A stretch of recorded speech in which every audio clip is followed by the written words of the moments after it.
তো guys wait বাবা কোনো অসুবিধা নাই। আমি তো দু বছর করি ওখান ভাবি অনেক হারামি পাই নকল আসুন বাপরে মারে চাই না লেখাই পড়াইয়া কোটি টাকা করছি বাপে পড়াইয়া শান্তি থাকতে পারবে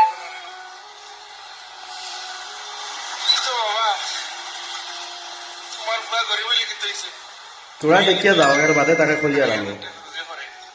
বাবা কত খুশি হয় যখন তোমার পয়সা দিবা লাগিয়া ওইসে আর কাম না। একটা জিনিস তুই যদি প্রতিদিন যদি 2 থেকে 2,500 টাকা রুজি খরচ তোর মাসে কত হয় 70-75,000 টাকা।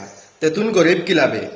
একটা তো ইঞ্জিনিয়ার সফটওয়্যারের কাম যারা করে তারারও তো অত টাকা বেতন নাই। তে তুই গরিব কি লাভে? ওটা ভিডিও বঙ্গির ভিডিও বানানি বাদ দে, বালা ভিডিও বানা লাস্ট ওয়ানে। कौन है ये लोग? कहां से आते हैं?